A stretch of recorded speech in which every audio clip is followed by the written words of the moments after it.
What? Our own Grand Duchess is celebrating the Germans for occupying us? Yes, and the economy is going down the drain. Down the drain? Yes. So, let us overthrow the goddamn monarchy and bring free ice cream to every citizen in every corner of our country! Welcome to Europe, home to great wines, confusing languages, and countries so small you might miss them if you blink, like Luxembourg, or to be more specific, the Grand Duchy of Luxembourg. Now, you may ask, but Seb, what the hell is a Grand Duchy?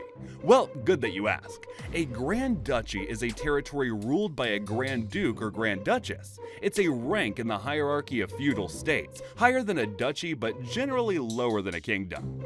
The title of Grand Duke or Grand Duchess typically indicates a ruler who has significant autonomy or power, sometimes over a particularly large or historically important territory. Back to Luxembourg.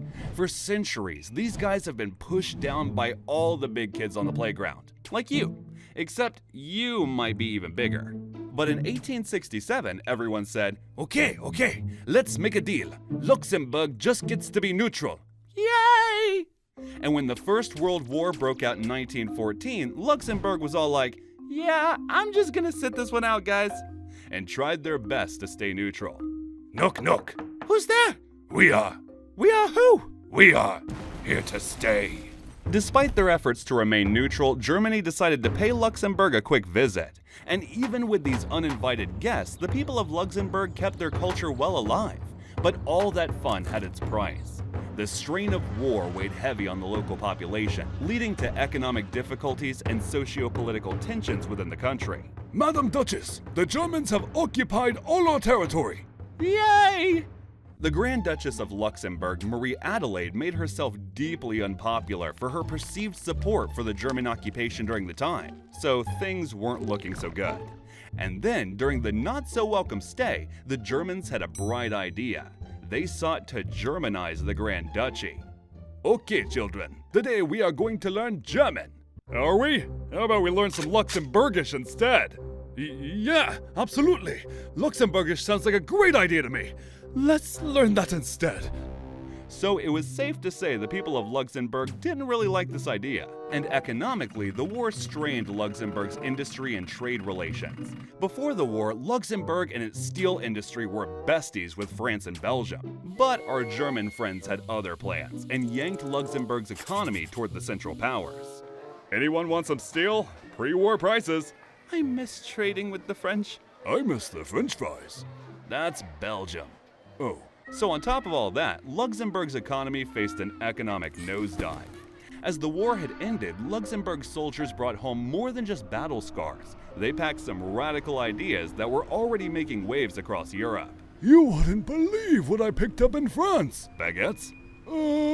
These weren't just pieces of paper. They were whispers of a changing world. The home front, however, was far from a picnic either. What's for dinner tonight? That's it right here. We're having economic hardship soup today. It's mostly air. In these hard times, revolutionary ideas seemed like a beacon in the dark for many. And speaking of revolutions, the year 1917 was a game changer. Russia didn't just revolt, it sent an invitation to Europe to join the party. From Paris to Prague, revolutionary fervor was the order of the day, and Luxembourg was right in the eye of the storm. As Europe sighed with relief after the end of the First World War, the German guests in Luxembourg finally packed their bags, but they left behind a mess. It wasn't just about cleaning up after an uninvited house guest. Luxembourg was in, let's say, a complicated state. The war made political, economic, and social problems worse, leading to conflicts within the country. The very future of the Grand Duchy was uncertain. We enter the year 1919. A new year, a new dawn. On the 9th of January 1919, a group of socialists and liberal deputies held a vote in Parliament to abolish the monarchy.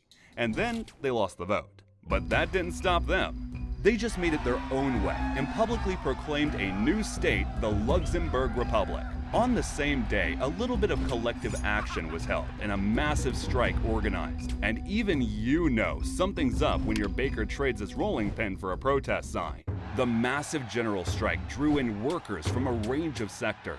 Their grievances were multifaceted, but primarily economic concerns, particularly wages, employment, and rising prices, made the public go mad. But it wasn't just the empty wallets. There was a desire for more systematic changes. What? They want to abolish our Grand Duchy and instead have an elected head of state lead our nation? Are they crazy? How are we going to run this country if not through a hereditary monarchical system where I have zero accountability? From wanting more coins in the pocket to reconsidering who sits on the throne, the wish list was extensive. As the day wore on, Luxembourg's morning stretch evolved into a full-blown workout. What began in the morning as a peaceful strike turned into a large-scale protest throughout the city by midday. And red wasn't just a fashion choice, it was a statement, a revolutionary statement. My fellow citizens, why are we gathered here today? I don't know. Because the Big Mac got too expensive? Yeah, exactly. No, my fellow workers. It is because we want real change. We want a revolution, an end to the monarchy. The city echoed with passionate chants. They wanted change. By noon, the atmosphere turned violent. Did we miss the memo on this? Clashes broke out between the protesters and the local police, who were not equipped to handle a rebellion of such scale. Buildings were occupied and barricades erected. But the protesters didn't just stop there. A crowd supporting the newly established republic gathered outside the Capitol and then charged at the guards outside the building. The Luxembourg Army was called, with about 200 soldiers in 2 companies responding to the unrest. Unable to defend the crowd, one company refused orders and just joined the rebellion themselves, while the other company stayed loyal to the government. Along with the rebellion's leader, Émilie Servais, the one company occupied the capital, causing the government of the Grand Duchy of Luxembourg to evacuate. But just as things seemed about to boil over, they quickly called in the French army for assistance. With armored vehicles and shiny weapons, the French quickly moved in. And they weren't here to play games. I just wanted to chat with the Duchess. Sure, and I'm here for the waffles. Oh, really? No! The French intervention was, let's say, very convincing. The rebellion, which had reached a fever pitch, now was quickly crushed, and the strikers were just forced back to work. The aftermath brought some deep reflections to Luxembourg. The ruling Duchess Marie Adelaide finally got the memo. Maybe, just maybe, the people are onto something. So the Duchess abdicated and her younger sister Charlotte took over. And first on the agenda was, to Grand Duchy or not to Grand Duchy? That was the question. What am I even picking here? I can't even read. While the duchy survived the popular vote, its powers were diminished and the role of the parliamentary democracy strengthened. But it wasn't just about crowns and palaces. Today's your lucky day, mate. You don't have to work 10 hours a day anymore. And you can vote now. Wow, me too?